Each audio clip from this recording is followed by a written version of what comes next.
আসসালামু আলাইকুম।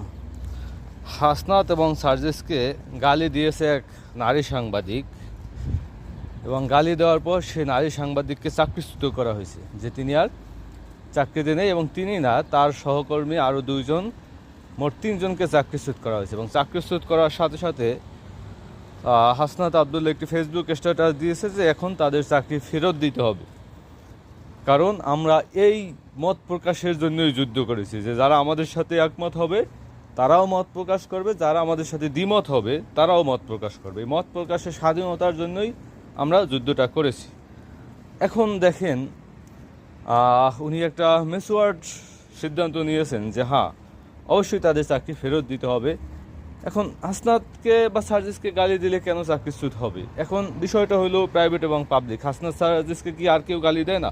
অনেকেই হয়তো গালি দেয়, সেটা প্রাইভেটভাবে দেয়, কিন্তু এটা একটু টেকনিক্যালি প্রোগ্রামের কারণে বা অজ্ঞতার কারণে আসলে সামনে এসে পড়ছে, লাইভে প্রকাশ পাইছে।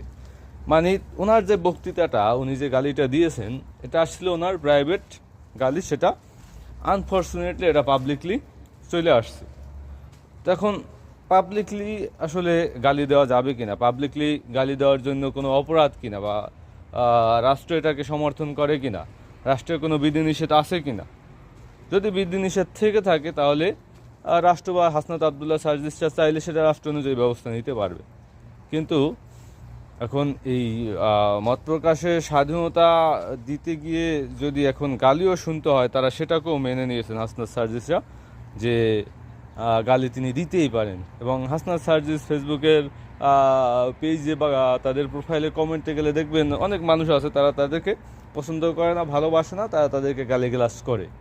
তো এটা একটা বিষয়। তো সেহেতু এখানে হাসনাত এবং সার্জিসরা তারাই মেনে নিয়েছে যে আসলে গালি দেওয়া যেতে পারে, এই গালির জন্যই তারা যুদ্ধটা করেছেন। তো সেক্ষেত্রে আসলে তাকে চাকরি ফেরত দেওয়া হোক। এবং এখানে একটা দ্বিমত প্রকাশ করেছে হান্নান মাসুদ। তিনি বলছে যে অতিরিক্ত সুশীলতা দেখাতে যাবেন না, আওয়ামী যে রেজিম তারা কিন্তু চেপে বসবে আপনাদের উপর, পরবর্তীতে জাতি কিন্তু বিপদে পড়বে। এটাও একটা সিগনিফিকেন্ট ইস্যু। তার মতামত তিনি প্রকাশ করেছেন হান্নান মাসুদ, যে তিনি বলতেছেন যে একটা সময় কিন্তু বিপদ আসবে, কারণ আপনি যত এদেরকে ছাড় দেবেন এরা ততটাই বাড়তে থাকবে।